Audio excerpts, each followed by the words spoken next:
Please join me and give me a warm welcome to all of the panelists. As you can see here, Leanne Maddie is joining us as a grad student in the Childhood Special Education program. Shikari Clayton Hall is the grad student in the counseling program. Bernetta Crowner Deschamps is a student in the educational leadership program. Bonnie Veronica is wearing two hats. She is a current doctoral student. She is also a graduate of the TESOL program within the Hunter College School of Education, but she's also an administrative advisor and works in the Office of Academic and Student Affairs. And Justin Gerald is going to be both the moderator and a panelist tonight. He graciously stepped in for Dr. Jess LeBlanc, who is unable to be with us this evening. And he is, as it says here, a student in the instructional leadership program. And then just for your reference, these are some questions that they are going to be exploring as we talk through various aspects of being a member of different communities within the School of Education. So with that, we'll pass the mic to Justin. If you're going to put the panelists somewhere, so I don't have to look at 80 faces at one time. We'll see everybody, so you'll see. While she does, there's me. Everyone, my name is Justin, or JPB Gerald. I go by my initials for publication purposes because it's just going to be my last name anyway, but you can call me Justin. I am indeed a doctoral student in the EDD program. Can't say candidate yet, but give me a few weeks. And I focus my research. I was a language teacher for 9 years, starting in South Korea and then here in New York. And I was originally going to research something really straightforward about attendance and community programs because I used to work in a community program.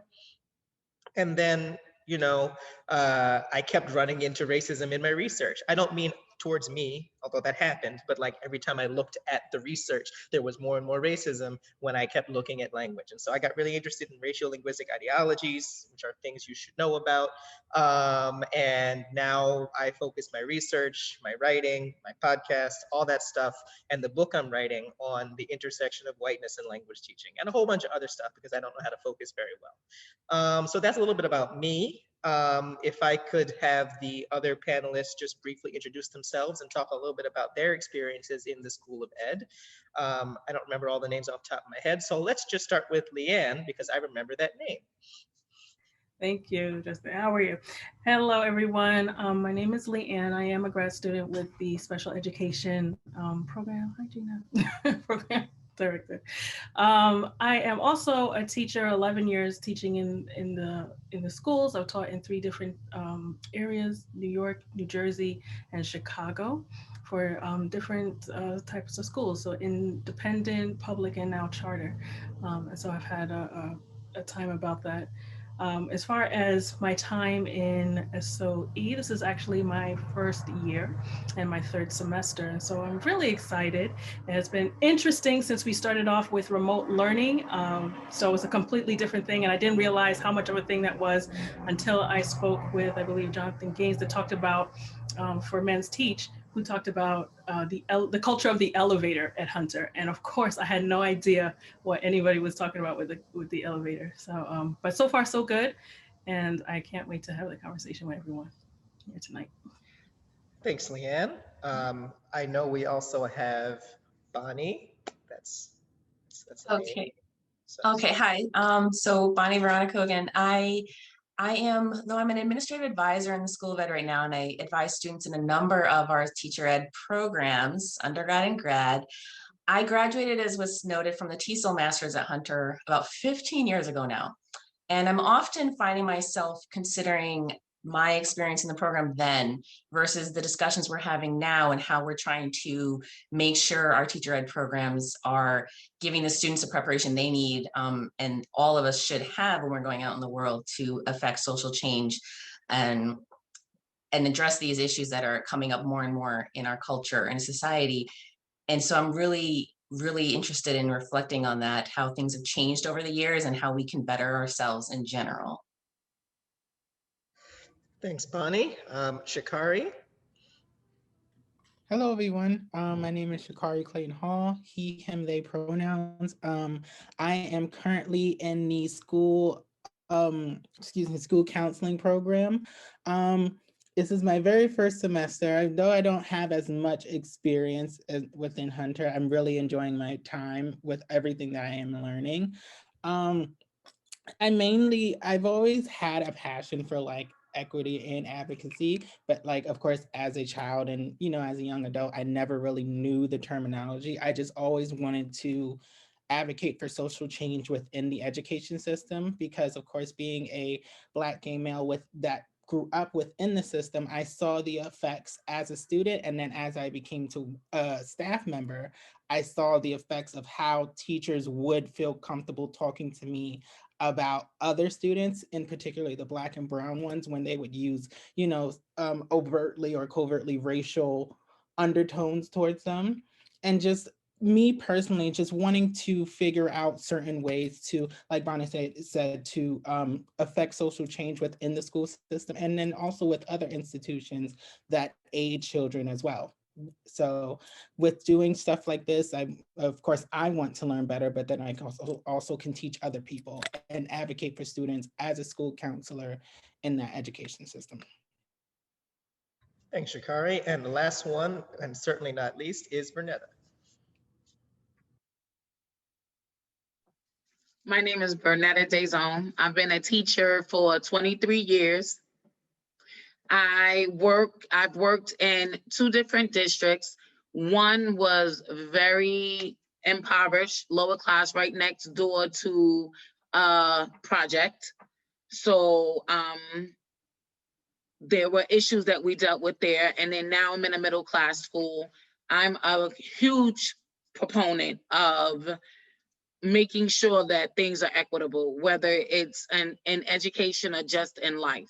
So with all of the different things that have been going on, and as I continue to teach and I see how the school system is changing, I feel like there is a huge need for students to be immersed in their greatness and to know that educators are taking into account that their potential is beyond what they have seen in the past and look towards what it can be in the future. So I take a lot of stock in making sure that I can be a catalyst for change, not just a part of it, but bring it about by being vocal in that. All right, thanks everyone. So we're gonna go through some of the questions and just sort of see where they take us. For those who don't remember, the first question for everybody, and anyone is free to jump in from the panel, is what are some challenges that you faced here in the School of Education? If so, I know some of you have just started, but and what opportunities have you encountered? So basically, some of the challenges and some of the opportunities you faced here in the School of Education. Anyone who would like to jump in from the panel, feel free.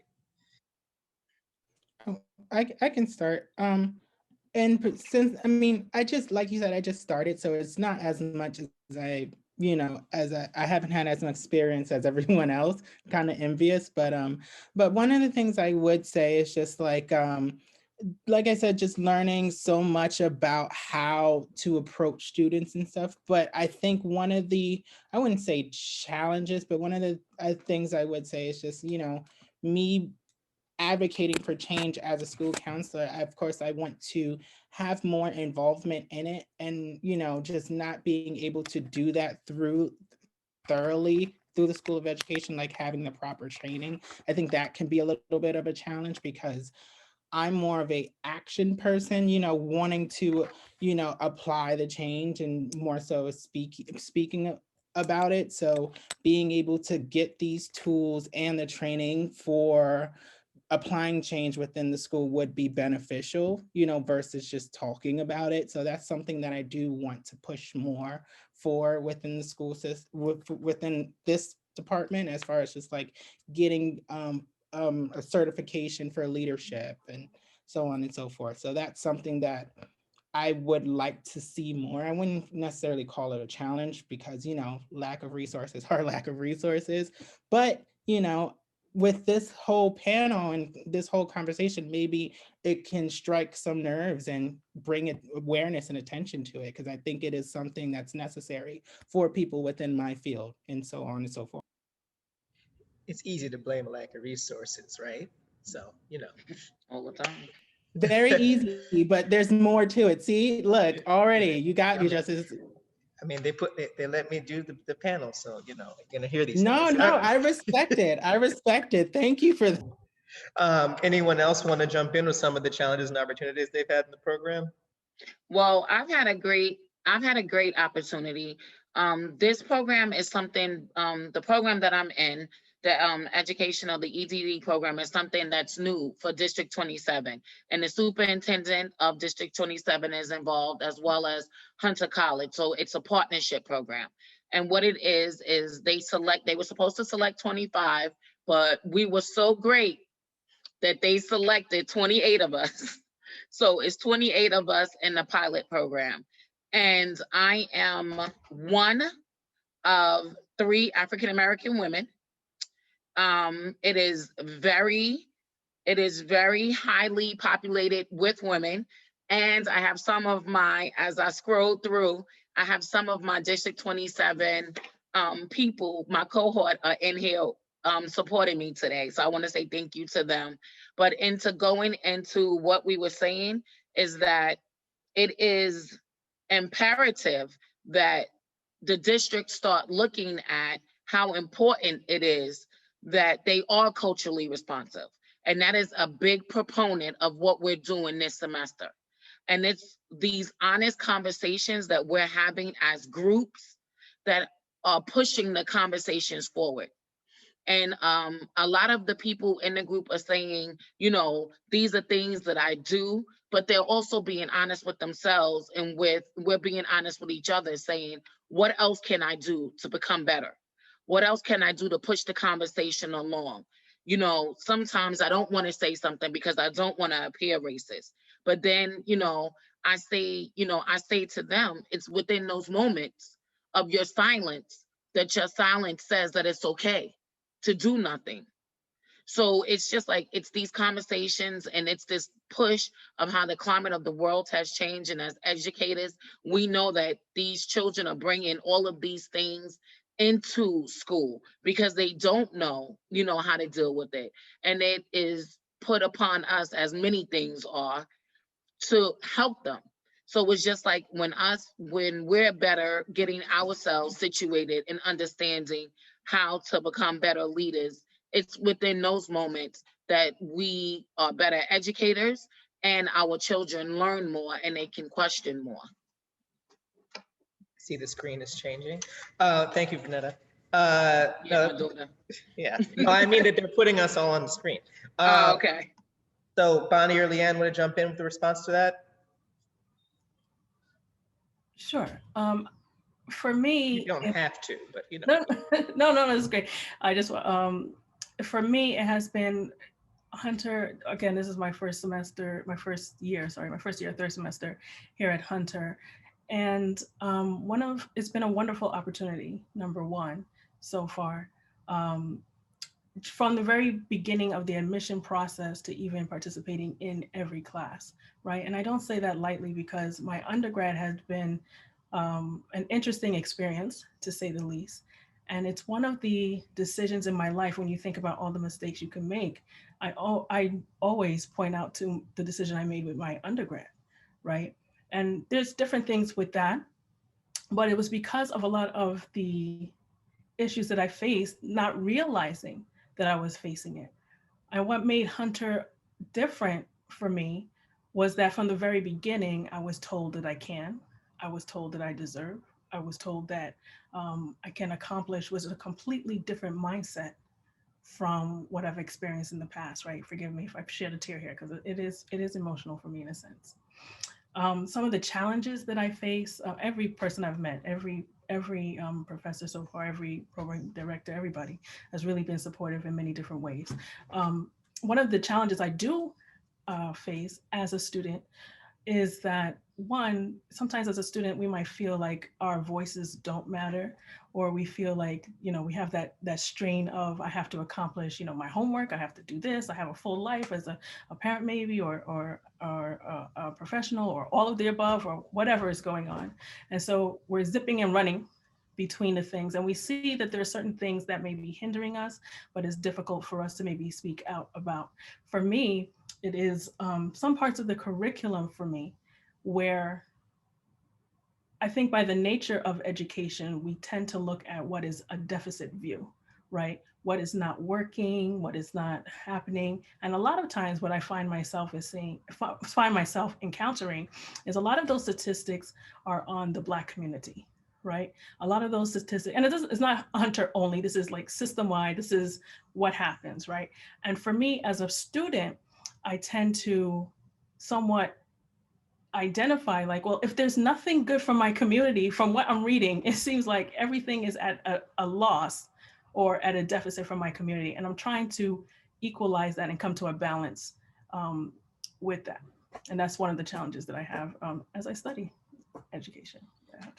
Thanks, Leanne. I want to call attention to something you said about the, you know, statistics and things like that, deficit mindset. Again, you know, being in a doctoral program myself, like, just by the nature of doctoral programs, which is not a Hunter thing, but an academia thing, you know, you're supposed to look for a problem to solve. But a lot of the time, and this is again, not specifically Hunter, but this is doctoral studies, you're looking for problems to solve, and the problems end up being the people. And, you know, we can reframe the way we're trying to resolve issues, but ultimately in a lot of the literature, you know, the people by definition are not named, right? You know, they're anonymous and they have a problem, and the problem is often the people. So I think that although we can talk about a deficit mindset, like sometimes we still fall into doing it when we read our research and read our curriculum. And I think that we really need to think hard about the epistemology that, you know, or just the knowledge base that we're basing all of our work off of, because there will be something in there that blames the problems on the people themselves a lot of the time, and we need to do something about changing that. Bonnie, did you have a thought about this initial question? Yeah, quickly. I was thinking how I'm not a current Hunter student now, but as I mentioned, I often compare my experience as a student to the work I'm doing now. And I see what I have now as an opportunity and a challenge at the same time. And it's really exciting because when I left the TESOL program all those years ago, I didn't feel prepared to teach, so I didn't go right into teaching. I stayed in doing administrative side of schoolwork, which is how I ended up here, which I'm very happy with because I'm very satisfied in this position. It's very, very welcoming work, and I love doing it. But what it's showing me is the opportunity to create change in the experiences of the students, because my program, and I think the program as I know it now, it has pretty much the same setup with coursework. They don't have a course, they have one course, I think. It just addresses one course that addresses social justice in general. The focus is that on that one course is social justice.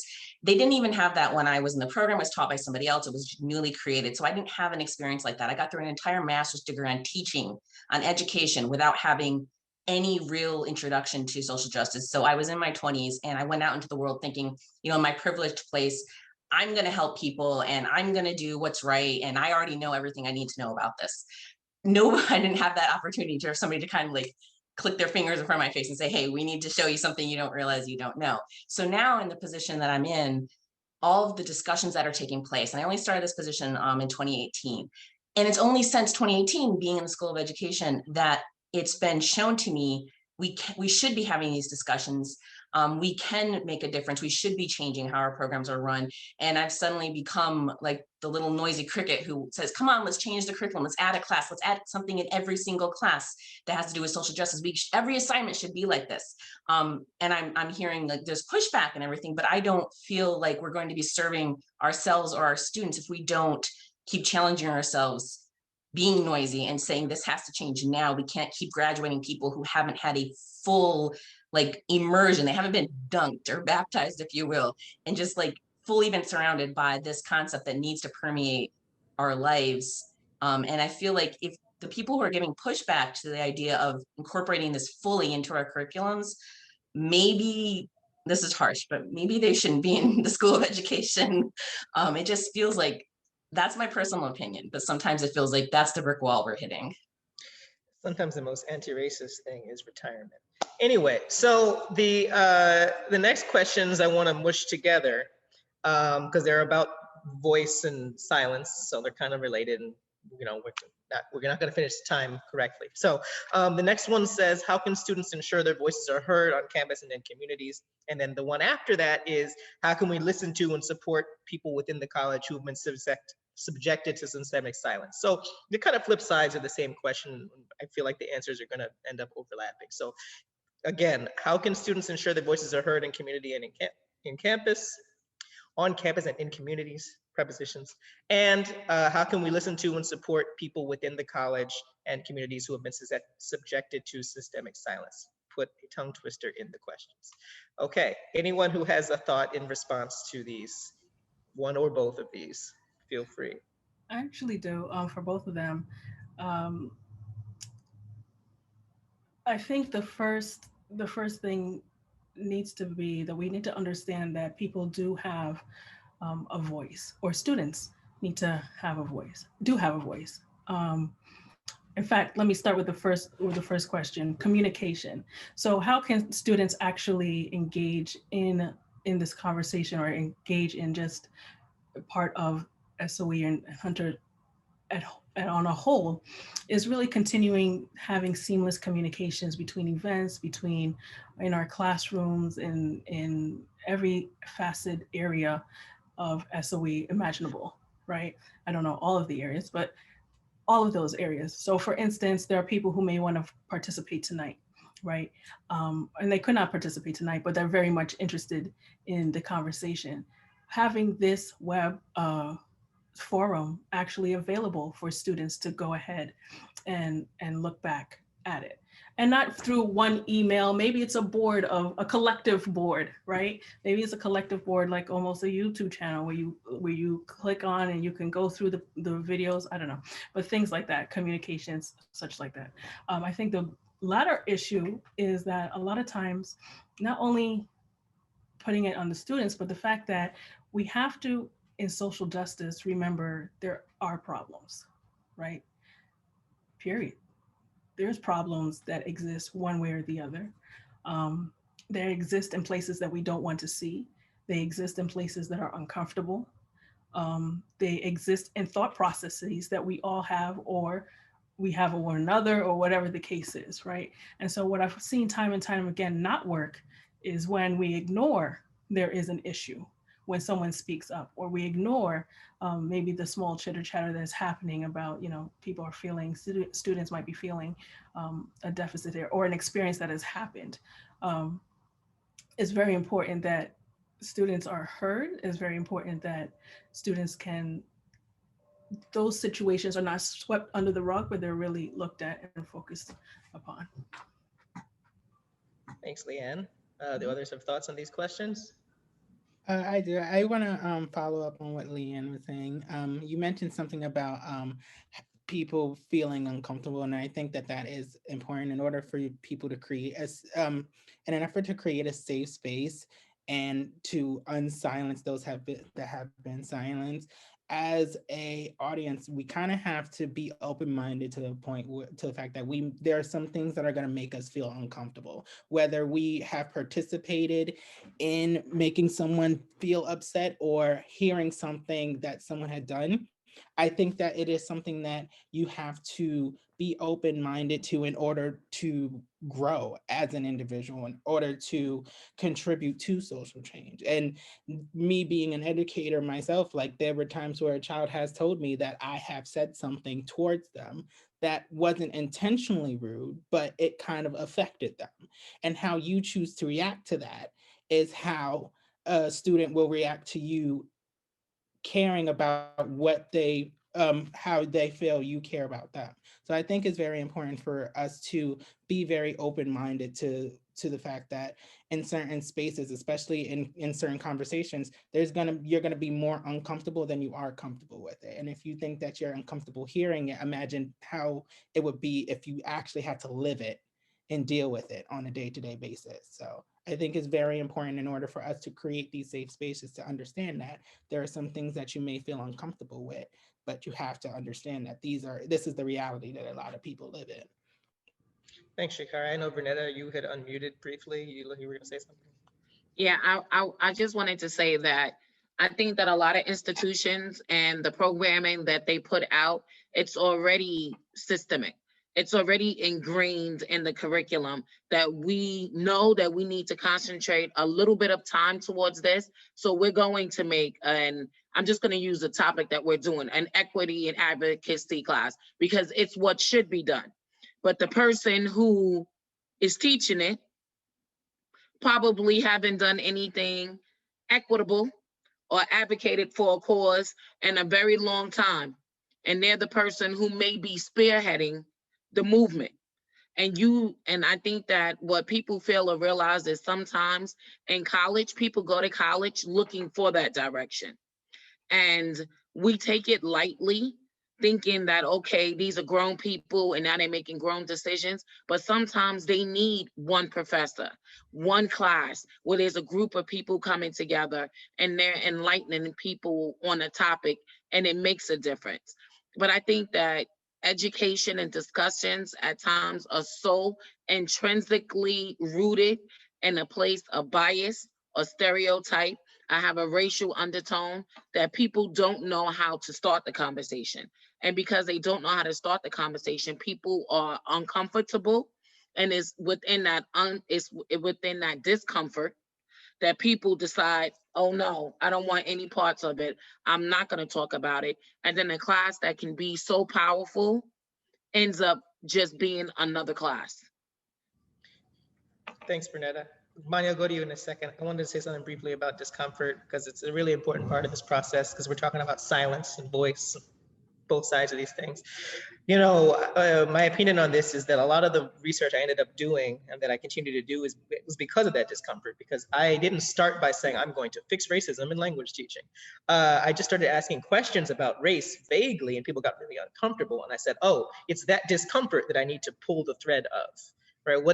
How can I work on that discomfort in people? Because ultimately, if majoritized people, and we're speaking of race, so that means white people, but it doesn't necessarily have to be race, are going to remain in power, then they're going to stay comfortable. And they could be comfortable leading an equity and advocacy group or whatever, right? They might be very comfortable doing that. In fact, it might make them more comfortable to be in charge of these things. I'm not talking about anybody in particular, don't worry.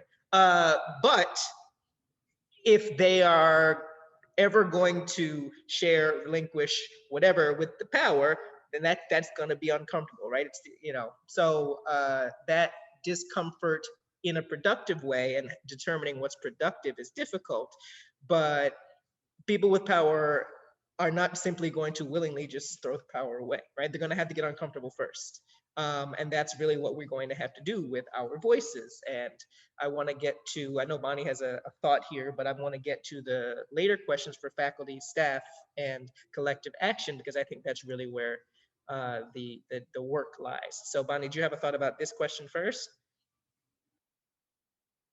No, I don't have anything to say right now, thanks. Okay, all right, let's keep going. So what are the responsibilities for faculty and staff regarding these issues? What do they have to do to, ensure that this isn't just a conversation? I think part of that is, someone has said it on this panel, being reflective, right? I think we all have a responsibility, whether faculty, whether student, whether admin, whatever role we play, we have to be reflective of where we are, reflective about our practice at every level, reflective about our positions. We can't work forward if we don't know where we are, right? It's like me being a teacher, and I think I know it all because I've taught it 11 years and I don't need any new practice right now. And I know what I'm doing. If I took that type of stance, we already know, all my professors on the line know, I know that's not the way we're doing it, right, in the classroom. And so we also have to be here. And then the other part of it too, and I know the question is more towards faculty and staff, but maybe faculty can help students in this way is that students, we really need to voice. We really need to use our voice, because it's almost equivalent as well. Being on a Zoom call with your classroom, or being in the classroom and asking for opinions and no one's saying anything, right? And we can't, the conversations, the time that we're allotting to these conversations, like everybody is taking their time now, 5 to 7, to have a conversation, and kudos to everyone on the line for that. You know, these are precious moments that we're able to come together and engage. And so maybe faculty can help students find their voice, help students become reflective, not only about the practice that we're having whatever we're studying, but also us as an individual, and how it ties into social justice as well. The power we have to be social justice promoters. Thanks, Leanne. Okay. And in terms of what Leanne was saying, I think that is definitely is important. For me, and the role that I will be playing as a school counselor, I kind of want to, of course, I'm going to be, you know, an advocate for students and stuff. But I think in terms of faculty, I think that it is also important for us to not speak in terms as like a representative for the students, because we are not in their shoes. I mean, we once were, but we can't speak out for them. I think if anything, we kind of have to speak out in support for their well-being and promote their rights, but as far, and then help them find their voices, but they have to be able to, we have to create a space for them to feel comfortable to come to us to speak out in terms of what is going on and what they are feeling. But we can't speak for them. We can help them speak for themselves. Bernetta, Bonnie, and thanks, Shikari. So from the college, from the School of Education staff perspective, I'm just thinking of how many times I've been in book club readings where we were reading White Fragility or the 1619 Project, or We Want to Do More Than Survive, and how many times we had discussions about inviting students or more people from outside the School of Ed to join us in the conversations. Because I know I taught a class a couple semesters ago, and when I told my students I was in one of these book clubs and the things we were discussing, they said, can we join? We'd love to join this club. Can, you know, our students welcome? And essentially, I wanted to say yes, that'd be perfect, because we had already discussed that among the staff who were in this. But we still, and we're seeing more of these types of events like we're doing right now, where students are invited and welcome, and it's mixing with the staff and the faculty. But I haven't seen a lot more of the types of events being offered where students can join in just to have these kinds of discussions more casually, less organized, but just have that opportunity to be heard, to have a place to speak out and have these discussions just with others who are also interested to hear what they have to say. And I feel like that's one way we need to improve the number of opportunities where we can invite students to come and join faculty and staff, because that's where ideas get shared. That's where new ideas are brought up, things maybe that the school hasn't heard of or thought of before, or didn't realize was possible. Maybe these kind of discussions could bring out those kinds of ideas that will just help everybody in general. It's useful to say, oh, sorry, I'll go to you right in one moment, Fernanda. Yeah, that's useful to say, to think about, because what's interesting about this conversation tonight is that it's nominally an SOE conversation, right? It is not just faculty and staff, and it's not just students, it's everybody. And there's a couple of people here who I think aren't necessarily in the SOE, and that's good. If it's going to be an SOE conversation, and I'll get to this when we get to the collective action question of like what we're going to do, then we need to make sure that it actually has an impact on the SOE. Right? Because if we're going to talk in our circle, then that circle needs to change. So there's a value to having things within an institution, and not even just Hunter, but the smaller institution of the SOE. Well, then it has to really change the boundaries and the directions of the SOE. So I'm hopeful after we get to the next question, when we talk about what we're going to do about it, then we actually come up with some ideas so that it's not just conversation. Anyway, Bernetta, you were going to say something. Well, you said what I was going to say. You said some of what I was going to say, and then I was going to speak to Bonnie's point. the buzz book right now is White Fragility, and everyone wants to read that book and dissect it and talk about it and look at the nuances and have a club and let's get into it. But my thing is I grew up in the days, and I'm going to date myself now. I grew up in the days of current events. And everybody who went to school in the 80s and 90s, remember them days of current events where you had to look at what was going on in the world and be able to have a discussion about it.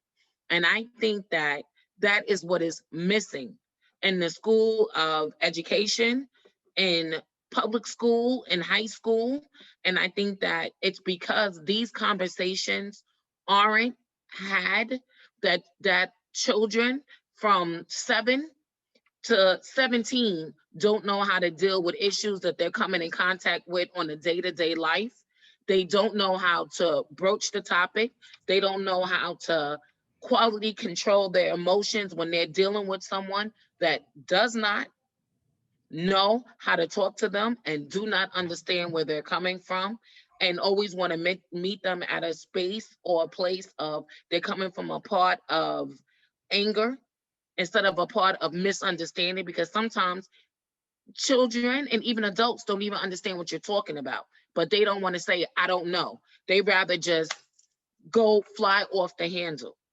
And the thing is in order to have great conversations, it has to be realistic conversations. It has to be something that people are dealing with on a regular basis. There's always been an inequity in the way that people are treated, because that's just how America is built. It's built on classism. Somebody always has to be at the bottom.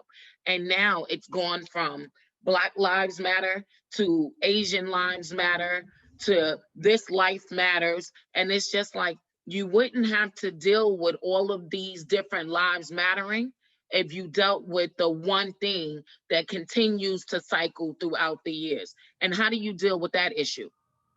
So, instead of us, having one class, you can have a continuous class of what do we do about this issue. And then you talk about those teachers that the best thing that they can do for people is leave. I'm going to have to use that. I'm taking that back to work tomorrow. I promise you. The best thing that you can do is leave.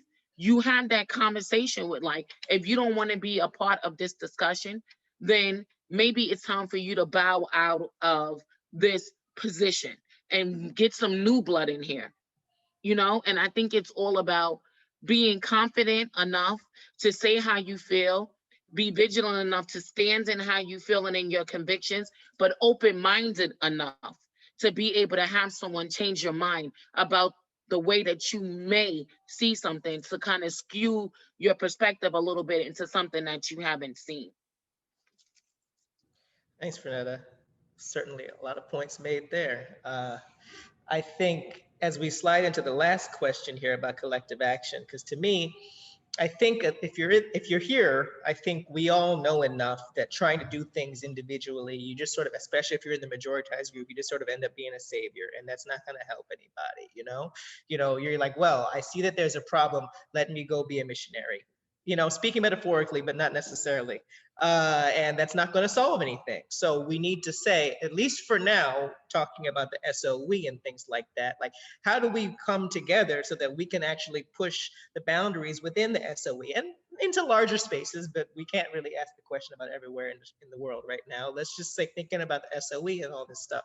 How do we come together to really change things in the SOE, and then therefore in Hunter itself, but within, how do we create that collective action, and how do we ensure that whatever we put in place has teeth behind it? Because I don't really want to hear about us, we proposed a policy that says something and the policy's there and that's great, but it can't be enforced because the people who need to leave are still in charge of it.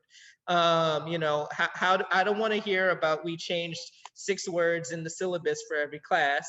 And so the person knows that we're trying, but then when they actually try to follow up on it, nobody's there and responsible for ensuring that these things are actually happening. You know, so I don't want to hear us talk anymore if we don't know that we're going to take steps to really change things, but we have to do it together. So how are we going to do that? So what do you all think about how we can come together collectively to really push the School of Education somewhere new? I think the biggest, the one word that makes that encapsulate it all is support. Right, we have to be able to support one another in every level. Right, students should support the faculty in communicating what's going on. Faculty come in, support the students. Admin support. You know, we have to support each other outside of our roles of where we stand. And I think that's the hardest part, that we're so role minded. This is where I am. This is where I stay. This is the boundaries that I live in. When in reality, we're human beings going through a human experience, and we're looking to yeah, it's not my job, right? I don't deal with that. Oh, okay. We all deal with I don't something. do that. It's not, I don't do that. ask him. Yeah. Right. No, we do. We all should do something. We all have to take up the mantle. We all should be able to participate in the conversation and support each other through this. Others? I think also another thing too, because with this, it's not so black and white. There's so much that we have to tackle. And I think also just like trying to figure out the main source, because in today's times, like I'm seeing a lot of, you know, anti-Black, anti-Asian from both perspectives, but no one is having a full conversation as to what started this. Like, how are these two communities what affected these two communities to have so much animosity towards each other? So, and then within the school systems, I think, and then within our systems, trying to figure out how to break that and then hold those accountable who are in these positions that, you know, are speaking of it, but aren't doing anything, you know. And if you can't do anything, or if you're, like you said, that's not my job. Okay, cool. So then if you feel like this is not your job, you should not be a part of this community, because we're all trying to uplift everyone. We're all trying to help everyone out. And if you don't feel like this is your job, then you need to find something else. So, and for me, it's hard because I'm still learning myself. So I don't have all the answers but I think one of the main things that for us to do is just to find the source. I think Lacey mentioned it before, find out what's crippling all of us. You know, it's like a cause and effect thing that we are all experiencing from the very establishment of this country. So yeah. If I could just drop for like 2 seconds, because I know we're really on time, but I just want to caution the idea of if you don't fit in the mold, you must leave, right? Because a lot of times we really don't know where people are standing, and we do know that people struggle regardless. We all struggle one way or the other. I think the idea is with support that we have to support each other. Even it's almost like I forget how they call it, love till you bleed or die, or something. I forget how it goes, right? But you really have to we're really trying to change a culture. We're not trying to push someone out. We're not trying to point the finger. You know, eventually, if that person knows they cannot fit the mold or they do not want to participate, they will leave on their own in that sense, right? But we can't orchestrate this idea that someone has to get it within 5 months or they will get it in 1 year. We have to be patient with one another. We have to change the culture of really participating with one another and getting to a better place as a culture, as a society, on a large and at SOE. Can I end it with something, Jay? I just want to end it with Shakari. You said the thing about, you know, there was a lot of tension between Asians and Blacks, and you don't know where it comes from. You know where it comes from. Like when you have a conversation, you got to be honest about the conversation. You know where it comes from. And at this point in time right now, there's a lot of people that are saying, oh, hold on. People think about me like they think about you. Yep. So now they want you to jump onto their cause as well. So we all know where it comes from. So the best way to bring about change is to be honest. So you can't say that you want me to be a part of changing something if people are not going to be honest about what it is that you need to change. And people have a way of holding on to a bias and a stereotype until they get rigor mortis in their hands because they don't want to let it go, because this is what they were either raised to believe, or what they've seen, or what they've been taught. So if you're talking about collectively, what can we do? It's not, and I agree with you, Leanne, a little bit. It's not about telling people that if you can't conform, then you need to go. Because everybody shouldn't have to conform to somebody else's idea of the way that something should be done. But you have to be willing and honest enough to know that if this is not your purpose and this is not what you're about, then this is not for you. You don't have to conform, but you do have to be honest with yourself and with the people that you are influencing and teaching, and know that maybe it's time to make a change. And if you can't change yourself, you can change the person who was put in the position to bring about a change. So it is the collective, and it is everyone's job to do something. But the first thing that you have to be is you have to be honest. I want to say something to sort of send us off into the breakout rooms, but Bonnie, if you want to chime in before we go off separate once again. I'll try to be quick. Just since this is the point about being a stronger collective action, I just want to say from the staff perspective, and I'm not privy to all the discussions that happen, but that's part of the problem in the school of ed. I think sometimes there's too much siloing with discussions that happen, and that we don't include all the stakeholders that we need to, and that's not including, not saying just the students aren't included, but we're not having these meetings across all the different departments, faculty, staff, everybody together, different levels of management. And I feel like that leads to us rowing the boat with one of the oars and just going in circles. We're talking and we're talking and we're talking, but we need to start rowing with the other oar in order to go straight and get to the goal we're trying to reach. If we can just get everybody rowing together, I think that we'll be reaching our goals a little bit faster than we are right now, and we'll stop going in circles, and it can lead to the types of discussions that we want to be having and the type of change that we want to have in the School of Education. So that's from the staff point of view. Yeah, so we're about to go back to discuss this in more granular detail in our breakout rooms, the same rooms that we were in before. But before we go into that, I just wanted to say, the points that have been made here in this panel, I think you've all had really valuable things to say. I think honesty is really important. I think really naming the problem is often important. I think,